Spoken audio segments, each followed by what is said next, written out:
What is going on, you guys? Bastion Wild here, and today I'm coming at you with a deck we have not seen in a while, at least on this channel, which is Virtual World. So for those of you guys who do not know, Virtual World is probably one of my favorite decks earlier on this year, if not late last year. I played it quite a bit. I honestly just loved the fact that each and every single game you played was a completely different game. As far as overall combo, you feel like you're freestyling every time you're playing this deck, which was a lot of fun. Honestly, I have favorite decks and I have best competitive decks, but out of fun decks, this is probably going to be one of the most fun decks I've played in a while. And with the resurgence that we're seeing of Virtual World, actually getting a lot of tops and a few tops in nationals and even winning nationals in some instances, I think Virtual World is definitely worth revisiting on the channel. So if you guys do like the content I'm putting on the channel, go ahead and leave a like down below, comment down below what deck you want to go ahead and see next. But without further ado, let's go ahead and right into that deck profile, guys. Start off with the monsters. So for the monsters, guys, we're really not getting too complicated over this. We play triple Lulu, triple Gigi, triple Lili, triple Lao Lao, and then 3 of the Nyan Nyan. So there's one card that's potentially missing, which is a Virtual World 2/2. It doesn't come up enough to warrant playing in the main deck as of right now. Maybe if the format changes or you find different combo pieces that might work a little bit better, that might be the better route. But with Emerging Teleport at 3, I think definitely the best route to go is just to go ahead and maximize that on your Nyan Nyans and to go ahead and take it from there. Plus we do play Crocosaurus in the extra deck as well, so getting just extra draws from that just comes in that much more in handy. But honestly, just maxing out on all your Virtual World cards because you do want to go ahead and see them as much as possible. The only thing negative I have to say about this deck is that it does have the off chance of bricking in the event that you don't have something on the field that you can go ahead and special summon off of to continuously keep special summoning out your monsters. So you do have to be careful with that as you go about your combos. But besides that, we do have some hand traps that we play. We play triple Ash, double Ghost Bell, and double DD Crow. We also do play triple Imperm. For if you want to see the full hand trap lineup. I was gonna say it's for the traps, but you know we play some traps in here as well. So let's see, we play double Ghost Bell, double DD Crow, 3 Ash, and 3 Imperm, pretty much covering all of our bases as far as that goes. Covering the Despia matchup, covering the Sword Soul matchup as well. It's really gotta be careful for those 2 decks because they are gonna be probably the most seen, at least in the top tables as well. So if you're gonna be taking this deck into any type of like regional or national event, you definitely want to go ahead and be careful for those specific 2 decks. And that's why if you see any deck profiles from now and previously the past month and a half or so, that's definitely why I tend to fixate on those 2 specific decks. But that's gonna be it for the monsters, guys. Now on to the spells. So onto the spells, guys. We play 3 copies of King Long, 3 Kowloon. Pretty standard as far as that goes. Really don't want to mess with those ratios. Again, maximizing on your Virtual World cards.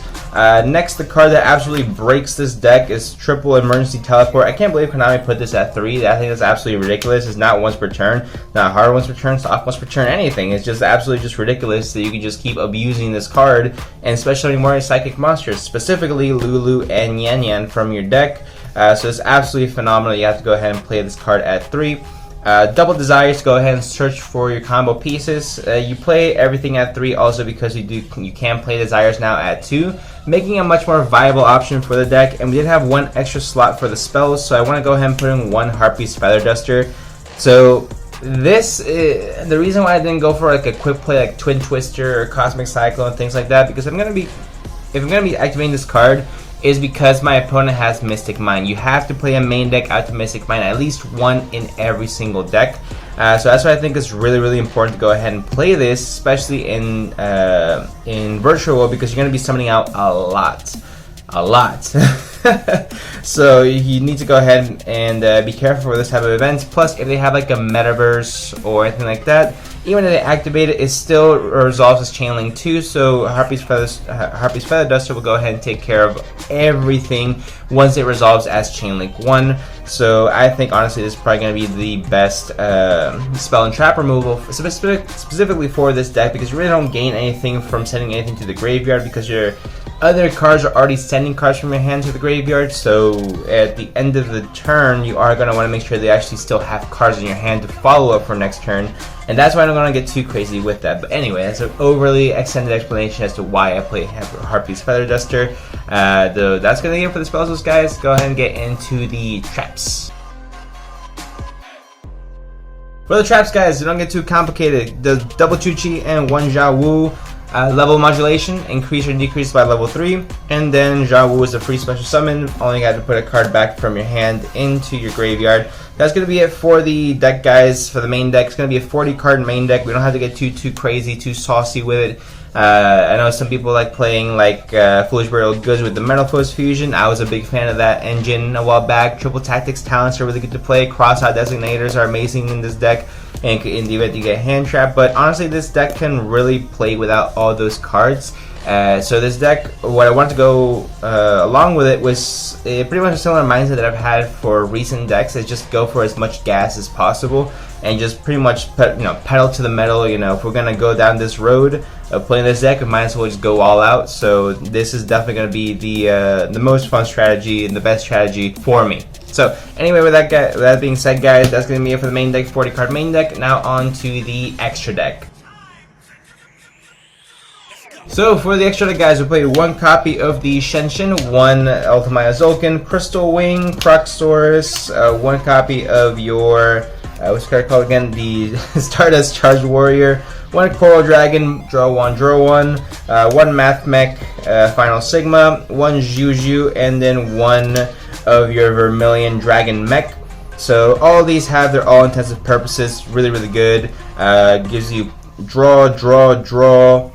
Also has quick effect where you go ahead and get rid of opponent's cards. The Sigma is Final Sigma is gonna be your main boss monster, I want to say, for the deck.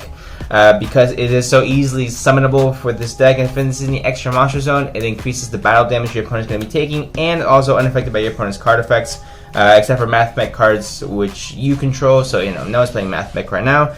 One Vermilion Mech to get rid of pesky stuff. One Juju, which extremely is underrated.